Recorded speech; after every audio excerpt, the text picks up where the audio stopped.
Orang yang bertanya gini nih, yang paling banyak sebenarnya kan buzzer gitu. Karena kalimatnya sama, orang-orangnya kira-kira setiap muncul itu, kamu dulu berbuat apa kok sekarang enggak. Iya, Tapi Pak.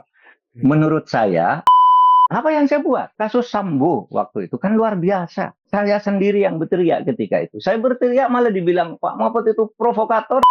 Saya juga pernah ribut dengan DPR itu. Ketika saya membongkar tindak pidana pencucian uang 349 triliun.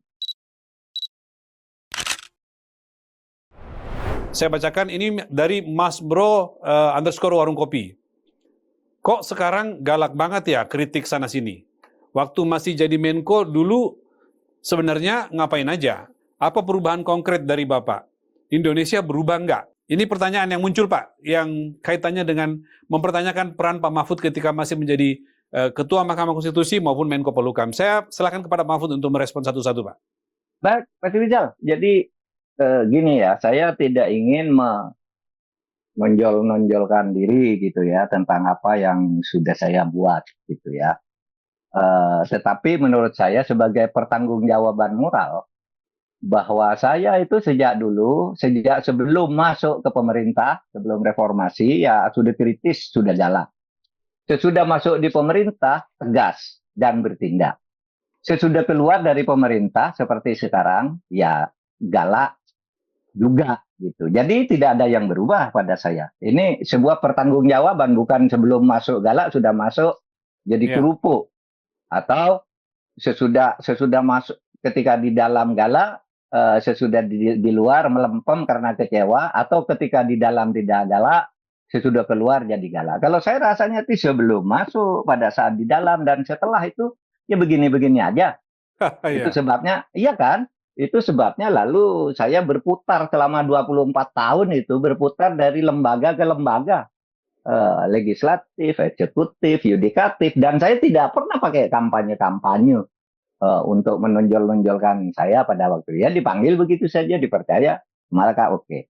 Nah, oleh sebab itu maka akan saya jelaskan. Karena begini pikiran saya. Orang yang bertanya gini nih, yang paling banyak sebenarnya kan buzzer gitu. Karena kalimatnya sama, orang-orangnya kira-kira setiap muncul itu, kamu dulu berbuat apa kok sekarang enggak. Iya Tapi Pak. menurut saya ada yang memang bertanya betul, karena ini adalah anak Gen Z. Gen Z itu tidak begitu tahu ketika saya dulu jadi Menhan dan menjadi MK. Mungkin yang milenial agak sedikit tahu gitu ya, ketika saya di Polhukam dan seterusnya. Oleh sebab itu mari saya tunjukkan catatan-catatan. Saya di MK 5 tahun tuh, selama 5 tahun bikin geger karena gebrakan-gebrakan yang dibuat Ya. oleh MK. Saya dan teman-teman, bukan saya. Misalnya Anda masih ingat kasus cicak buaya.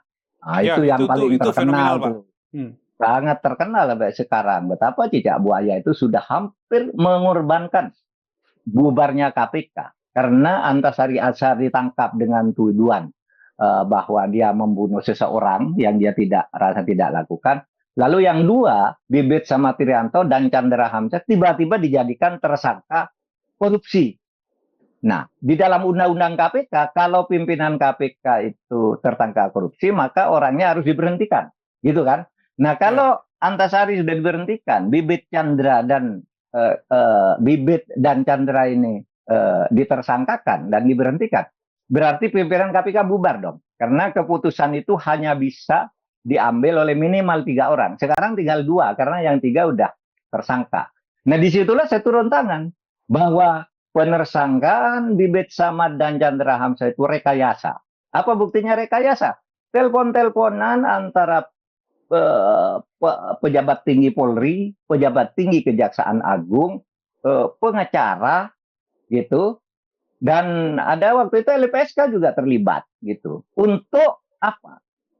Mengkondisikan agar Chandra Hamzah dan Bibit Samad ini benar-benar bersalah. Padahal dia ada di luar negeri. Si Bibit Samad ketika dituduh nerima uang, dan di luar negeri ada paspornya, ada visanya, ada tiketnya. Ini loh, saya sedang ada di Peru. Oh, nanti jelaskan di pengadilan aja, pokoknya kamu sekarang tersangka. Nah, disitulah saya setel. Pembicaraan antar penegak hukum itu sampai rontok semua. Bareskrimnya jatuh, wakil jaksa agungnya jatuh, LPSK-nya juga begitu, pengacara juga begitu, sampai akhirnya mereka yang ditahan ini, Chandra dan Bibit Samad dikeluarkan, KPK hidup lagi, padahal sudah hampir 3 hari mati. Nah itu peristiwa luar biasa, karena lalu ancaman-ancaman fisik terhadap saya juga banyak, seperti sering saya ceritakan. Tapi ini waktunya pendek, kita tidak akan uh, membongkar itu. Ada juga ketika pemilu tahun 2009 hampir kacau ketika pasangan Bu Megawati dan Pak Prabowo serta pasangan Yusuf Kala dan Wiranto menyatakan akan mundur dari pemilu hanya 4 hari sebelum pemungutan suara. Pemungutan suaranya hari Kamis, Minggu malam mereka membuat konferensi pers. Kalau DPT tidak diperbaiki dan mereka yang belum terdaftar di DPT, lebih dari 3,5 juta orang itu tidak terdaftar di DPT, tidak boleh memilih, maka kami akan mengundurkan diri dari pemilu. Bayangkan kalau mengundurkan diri sudah kurang 4 hari. Negara ini jadi kacau karena waktu itu belum ada. Kalau mengundurkan diri gimana? Kalau sekarang mengundurkan diri ada dendanya, gitu ya, dan ada mekanismenya. Waktu itu tidak ada, gitu. Kalau mundur, kartu sudah dicetak, sudah sampai ke daerah-daerah, lalu tiba-tiba saya nyatakan tidak ikut, lalu gambarnya ada, lalu kalah. Ini kacau Indonesia ini. Itu sebabnya lalu pada saat itu kita bikin peraturan, ketentuan undang-undang itu kita batalkan. Sekarang orang yang punya paspor di luar negeri dan punya KTP di Indonesia, kalau tidak ada di daftar pemilih, masuk ke bilik suara. Dimulai jam 11 sampai jam 12, agar tidak direkayasa jam 8 sampai jam 11-nya misalnya pindah-pindah tempat. Nggak bisa, jam 11 sampai jam 12 ditutup. Pemilu selesai.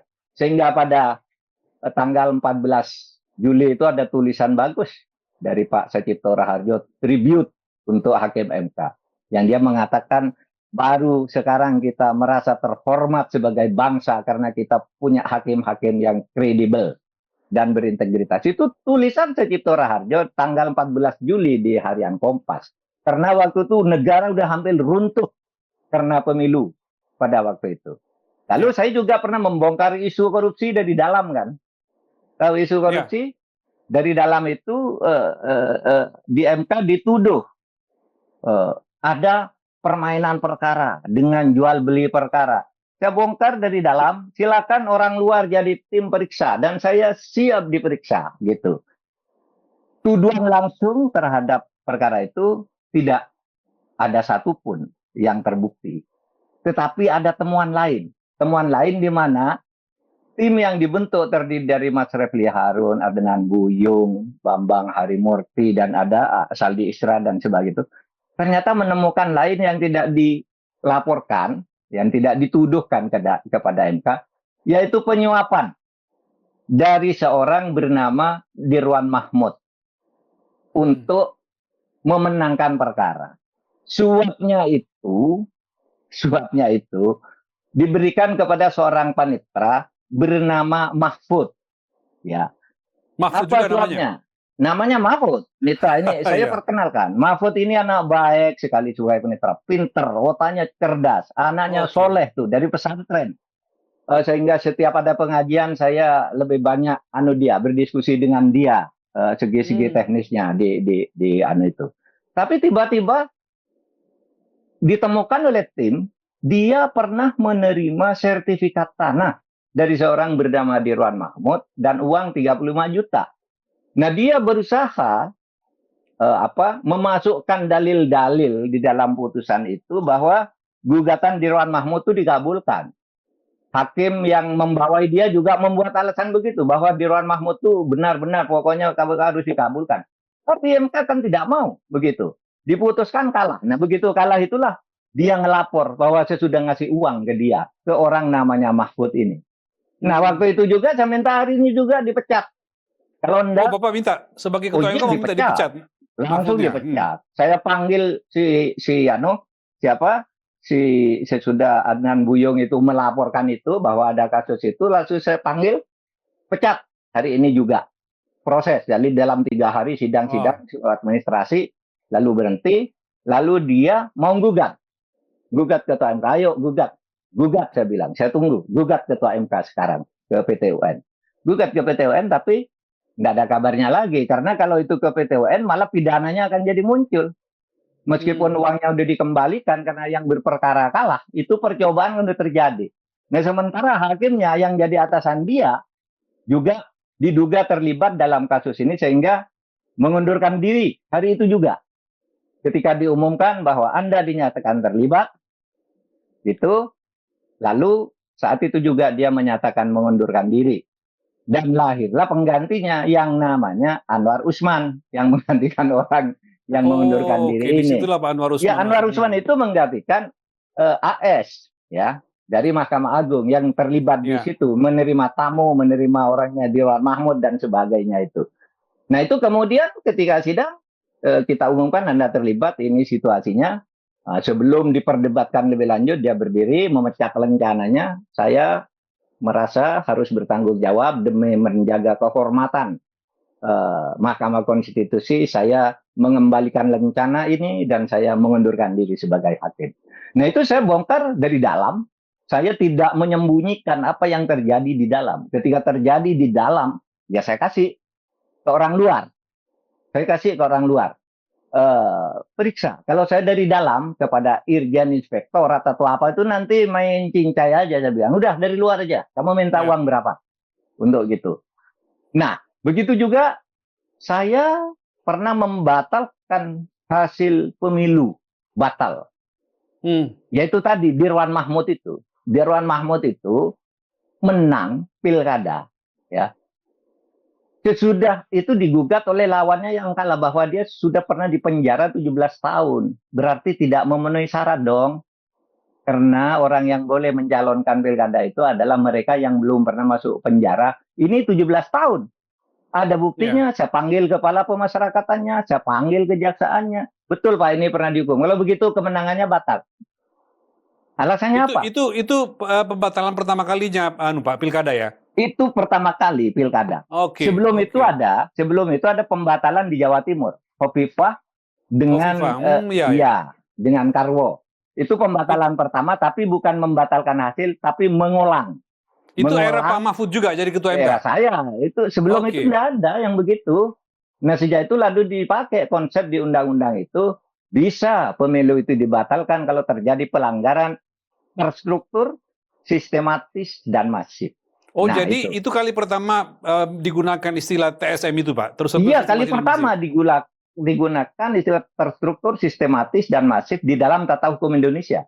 Sebelum itu ada enggak? Ada di dalam hukum humanitarian, ya, di dalam hukum humaniter, ya, hukum pidana internasional ada, ya, kejahatan berat itu. Ada pelanggaran HAM berat itu kalau TSM, terstruktur, sistematis, masif. Lalu saya pakai itu ke dalam tata hukum Indonesia dan kemudian masuk di dalam hukum kita sampai sekarang. Sampai sekarang masih dipakai Pak, di MK ya, putusan MK ya? Dipakai, di undang-undang juga dipakai. Ya, di undang-undang dipakai. Terus di peraturan KPU dan Bawaslu juga dipakai. Yang dikatakan TSM itu kalau minimal sekian. Artinya ide itu masuk bahwa pemilu kalau curang itu harus dibatalkan. Sebelumnya kan selalu dikatakan, pemilu itu kalau sudah selesai di KPU ya selesai. Diadili ke MK apa? Kalau salah menghitung. Saya bilang kalau cuma salah menghitung untuk apa ke mahkamah? Kok mahal banget? Kalau salah menghitung ya diperbaiki aja, ngundang akuntan, ngundang juru hitung, ngundang apa disaksikan ini. Tapi kalau terjadi pelanggaran TSM menurut saya memang harus MK yang mengadili. Dan itu menjadi hukum sampai sekarang. Mas Rizal, ada apa namanya? Saya juga ini banyak sekali di MK ya, pernah membongkar kasus penyuapan, upaya penyuapan ke Sekjen MK yang kemudian lapor ke saya suruh kembalikan. Dan ini yang kemudian menyingkap korupsi besar di sebuah partai besar. Sehingga yang masuk penjara kemudian ada 3. Dari situ dalam 3 kasus berbeda. Karena meledak ketika saya bongkar kasus ini. Kamu kembalikan uang itu dan kita umumkan. Ini. Saya sampaikan ke Presiden sendiri mengumumkan bahwa saya mendapat laporan dari sahabat saya, ketua MK, saya sebagai ketua partai menerima laporan dan saya minta ini agar ditindak secara hukum. Itulah munculnya kasus sampai ada orang lari ke Kolombia, kemudian Oh, kasus oke, ingat Pak. Jadi kan munculnya kasusnya dari situ. Nasarudin, Pak ya? Sebelum itu beres, nggak ada apa-apa. Ketika saya ledakan itu, wah itu Pak Mahfud sama itu. Dia punya perusahaan apa kan? Sampai sekarang ini, sampai hari ini tidak pernah punya perusahaan. Buka aja saya bilang kalau saya punya perusahaan. Nggak ada memang. Mungkin dikira punya perusahaan sarung kali ya, atau kurma gitu. Karena saya kan santri, tapi enggak juga tuh. Coba buka dong, saya punya perusahaan apa, buka. Biar jadi penjarakan. Nah itulah akhirnya misalnya di MK itu yang terkesan, pernah ada judul berita, Mahfud memecat Mahfud. Itu Mahfud yang saya pecat itu Mahfud Panetra. Oke. Ya. Yang memecat saya Mahfud MD. Kebetulan namanya sama gitu. Sehingga ada kan yang, Anda ini pernah nerima sertifikat tanah dan uang 35 juta katanya. Ini buktinya. Kamu siap diperiksa KPK karena nerima uang dan ini. Itu bukan saya bilang, itu Mahfud lain. Mahfud yang juga baik gitu, tapi karena relasi kuasa dia menjadi tidak berdaya. Oke, Mahfud, itu di MK ya. Karena ini rekaman Pak, nanti kami akan lihat dokumentasi video yang kami miliki yang berkaitan dengan Bapak sampaikan, nanti akan kami insert Pak untuk memudahkan penonton. Ya, nah, Pak, selanjutnya yang di Kemenko Polhukam seperti apa ketika Anda menjadi Menko? Iya, ya di Menko Polhukam juga saya pernah atau masyarakat pernah mendapat sebuah video yang dipetik dari pernyataan seorang politisi senior yang pengalamannya panjang, mulai dari awal reformasi sampai di zaman Pak Jokowi masih aktif gitu. Namanya Pandana Baban. Nah kita butuh orang-orang seperti ini. Indonesia butuh. Maka saya bilang waktu itu kan dia perpaduan Hugeng, dia perpaduan dari Ahmad Lopa. Ya kan? Berani, tegas, bersih. Itulah Hugeng. Ada sama dia itu. Ada ketegasan menguasai hukum dan segala macam. Ada sama Lopa. Apa yang saya buat? Kasus Sambo waktu itu kan luar biasa. Itu sudah jelas membunuh orang. Mau dilindungi oleh orang-orang, termasuk oleh Kompolnas dan oleh Komnas HAM dan oleh DPR. Saya sendiri yang berteriak ketika itu. Saya berteriak malah dibilang, Pak Mahfud itu provokator apa menteri koordinator gitu. Saya tidak percaya si Joshua ini dibunuh oleh laser, saya bilang. Nggak masuk di akal saya. Nah, saya mendapat input ini misalnya dari Sugeng, Teguh Sugeng Santoso itu kan bilang ini aneh pembunuhan ini, gitu. Hampir nggak masuk akal. Saya teliti nggak masuk. Akhirnya kan terbongkar juga. Pada waktu itu sudah hampir hilang kasus itu. Tapi saya datang ke DPR. Nah, disitulah sebabnya lalu perdebatan saya dengan DPR pada waktu itu. Wah, gila. Bahkan ada seorang anggota DPR itu yang bilang, Mahfud itu dolim. Gitu. Mendesak-desak Sambo dituduh sebagai tersangka. Sebentar lagi dia akan kena azab. Gitu. Waduh, anggota DPR bilang azab. Ada yang begitu ya? Kan. Ada yang begitu. Padahal sebentar lagi kena azab karena nuduh-nuduh Sambo. Katanya. Ternyata kemudian Sambonya ngaku kan. Sesudah saya lakukan upaya sedemikian rupa atas usul Pak Benny Mamoto, Pak, kasus ini memang sangat mencurigakan. Tapi TKP-nya udah dikuasai oleh Divpropam. Nggak bisa orang masuk meskipun polisi sekalipun nggak bisa di situ. Dibatasi, ditanya, nggak boleh ke sana. Terus caranya gimana, Pak? Caranya harus diadakan bedol deso. Semua anggota Divpropam di situ harus dipindah. Baru nanti polisi yang profesional bisa masuk ke situ. Nah, disitulah saya bersiasat. Saya berpikir, saya kirim surat ke Kapolri agar semua orang di Divpropam dicopot. Kalau malam ini jam 9, tidak ada pencopotan, saya akan ke istana melapor presiden dan akan minta presiden yang minta mencopot semua orang ini. Iya, saya bikin suratnya. Saya tahu surat itu belum disampaikan. Karena ketika Kapolri diberitahu mau menyampaikan surat, katanya nggak bisa, besok Senin aja. Tapi saya yakin pesannya udah sampai. Sehingga malam itu juga semua di propam dipecat, dipindah. Kosong diganti di propam baru. Nah, beberapa hari sesudah itu Sambo mengaku. Karena sudah PKP-nya udah ketemu semua tuh kan, rangkaian itu. Nah, disitulah kemudian bertengkar di saat penjatuhan hukuman lagi. Ini apakah mau dihukum mati atau hukum ini? Ada yang nawar. Pokoknya jangan sampai huruf. Huruf itu artinya dihukum mati atau seumur hidup. Hukum angka saja. Angka itu bisa 10, bisa 15, bisa 20 gitu. Saya bilang, pokoknya ini harus dihukum maksimal. Mati gitu. Akhirnya dijatuhi hukuman mati kan. Meskipun di tingkat kasasi lalu seumur hidup. Nah itu yang terjadi. Saya juga pernah ribut dengan DPR itu.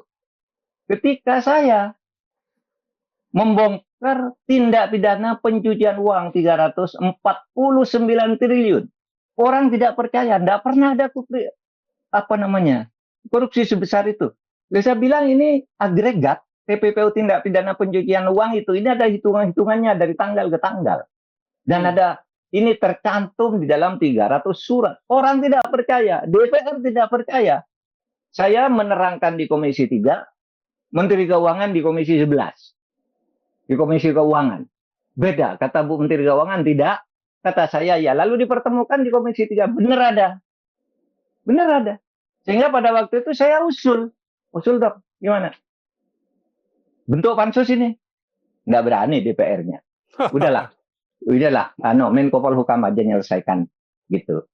Berdasar aturan-aturan yang ada, Menko Polhukam membentuk tim. Lalu memang ketemu. Dari 300 surat itu memang ada segitu. Bahkan yang menunggak sampai sekarang itu adanya importasi emas 189 triliun. Oh, itu yang sekarang mungkin ngetop dengan istilah under invoicing segala macam ya Pak? Lah ya itu, under invoicing, under pricing. Udah mulai dibuka di Pak Mahfud ya? Sudah saya bongkar. Dan tidak ada dulu, saya ingin tahu Polhukam dulu siapa yang pernah membongkar kasus-kasus kayak gitu. Mungkin memang kasusnya tak sebesar itu ya yang dulu-dulu. Tapi saya melakukan ini. Belum lagi yang kecil-kecil membebaskan orang dikriminalisasi karena IT seperti di Aceh dan sebagainya itu. Saya keluarkan orang-orang itu ketika saya minta ke Presiden, Pak ini enggak benar ini. Lalu Presiden sebelum hukuman berakhir kurang seminggu gitu keluar amnesti sehingga tidak jadi dipecat sebagai PNS meskipun sudah dipenjara. Masuk lagi namanya Pak Saiful Huda kali ya, yang dosen di Aceh itu. Oh iya, nah, itu Saiful Mahdi Pak. Saiful Mahdi. Ingat itu, saya, Saiful Mahdi ya. Oh iya, BLBI Mas, BLBI Anda tahu, BLBI itu kan dulu bongkarnya lewat saya. Itu sudah masuk ke saya laporan. Saya komunikasi pers di Asabri dulu. Asabri itu ada korupsi lebih dari sekian T, lebih dari 10 T. Wah ribut tuh. Di rootnya Jenderal Purnawiranto ngancam mau polisikan aja saya bilang. Nah sudah itu saya sampaikan ke Kejaksaan Agung. Lalu di Solo terjadi yang sebenarnya Asabri itu sudah mulai diselidiki oleh polisi, tapi belum ada tersangkanya. Lalu dialihkan ke Kejaksaan Agung. Jadi belum ada tersangka kalau ini dialihkan ke Kejaksaan Agung pada saat itu. Karena apa? Karena pelaku utamanya sama, Beni Cokro. Beni Cokro itu pelaku kejahatan di Jiwasraya, sudah dihukum. Beni Cokro ini sudah dihukum seumur hidup. Asabri dialihkan kemudian ke Kejaksaan Agung. Terbukti secara sah dan meyakinkan, juga dijatuhi diancam hukuman seumur hidup, tetapi hakim menyatakan hukumannya nihil. Bukan tidak salah, nihil itu artinya karena kalau dihukum seumur hidup lagi udah sama dengan sebelumnya, tidak ada gunanya. Jadi kata terbukti secara sah dan meyakinkan melakukan korupsi di Asabri dan hukumannya nihil. Nihil itu ya salah, tapi yang lain-lain kan dihukum tuh. Di rootnya yang ngancam-ngancam itu sampai sekarang saya kira belum keluar tuh. Yang ngancam-ngancam siapa yang memfitnah Asabri akan dilaporkan polisi, ditindak secara hukum. Saya bilang tindak, saya bilang. Nah, BLBI juga Mas, itu uang hilang tuh. BLBI itu. Lalu saya minta ke pres. Pak Presiden, saya bilang, ini BLBI ini sudah diputus, ini tidak ada tindak pidananya. Padahal mereka ini punya hutang perdata. Saya minta menangani kasus ini. Untuk apa? Untuk menagih dalam kasus perdata. Karena pada dasarnya itu hutang perdata. Misalnya Marizal punya bank, banknya bangkrut, punya hutang 1 triliun, padahal asetnya cuma 200 miliar, ditutup 1 triliun oleh negara, lalu suruh bayar 200 miliar sesuai aset. Ini pun tidak mau bayar. Ini pun tidak mau bayar. Nah, sesudah itu ada release and discharge. Release and discharge dikeluarkan oleh Bu Mega. Sah apa enggak? Itu diduga menimbulkan korupsi. Kata Mahkamah Agung sah. Tidak ada kesalahan Bu Mega membuat itu. DPR membuat pansus juga sah. Tidak ada kesalahan. Tapi semuanya mengatakan kembali ke hutang perdata. Disitulah saya nagih 141 triliun. Ya. Dalam 2 tahun saya kembalikan, termasuk yang di hutangnya Tommy Soeharto itu saya tarik semua, saya sita semua, nilainya 31 triliun selama 2 tahun saya dapat. Sampai akhir Pak Mahfud menjadi Menko ya? Setelah saya akan ikut pencapresan. Itu padahal kasus yang sudah lama sekali ya, 20 tahun, ya 18 tahunan Pak ya? Iya dong, sudah lama, udah mau daluarsa, karena itu kasus kan terjadi sejak zaman Pak Habibie. Lalu release and discharge-nya terjadi tahun 2005. Zaman Bu Mega kan sudah mau habis tuh, tinggal sedikit lagi utang itu lalu hangus kalau nggak dikejar. Kita dapat. Nah, ketika saya akhir November tuh akhir Oktober ikut pencapresan, saya kemudian minta Pak Jokowi kirim surat supaya tim BLB ini diperpanjang untuk menagih lebih lanjut sisa-sisanya gitu, karena dulu sisanya kan bertahap tuh. Tahap 1 ini, tahap 2 ini yang lebih berat, nah tahap atas nanti penyelesaiannya politik gitu, karena lebih berat lagi gitu. Kita sudah tahap itu, tapi saya terus berhenti, mengundurkan diri dari Polhukam, dan sekarang saya tidak tahu nasibnya. Itu artinya, bukan urusan saya lagi. Banyak sekali Pak ya gebrakan yang Pak Mahfud lakukan selama banyak. Ya? Anda tahu juga nih lagi, Komisi HAM PBB di Jenewa pada tahun 2022. Gitu. Untuk pertama kali sepanjang sejarah Indonesia sejak zaman Orde Baru, Komisi HAM PBB itu memberi apresiasi ke pemerintah Indonesia dalam penyelesaian HAM. Sebelum itu selalu masuk, itu setiap sidang tuh Mas, ada sekian negara ada kemajuan, sekian negara mundur. Nah, Indonesia itu selalu masuk di mundur nih. Sejak dulu. Nah, zaman saya itu mendapat apresiasi karena melakukan penyelesaian terhadap korban pelanggaran HAM. Bukan penyelesaian tindak pidana HAM-nya sendiri. Korban penyelesaian HAM dalam 13 peristiwa pelanggaran HAM. Itu kita selesaikan konsepnya. Lalu PBB resmi itu ada nanti kalau ketemu cari rekamannya, penghargaannya, menghargai Presiden Joko Widodo yang sudah mengambil langkah-langkah. Itu saya yang datang ke Jenewa bersama timnya Bu Retno. Saya menyampaikan speech di sana tentang pelanggaran HAM. Sudah itu keluar penghargaan. Nah, ini kita aktif masih dulu, terutama kejahatan lintas negara dan sebagainya, kita aktif gitulah ya untuk menyelesaikannya.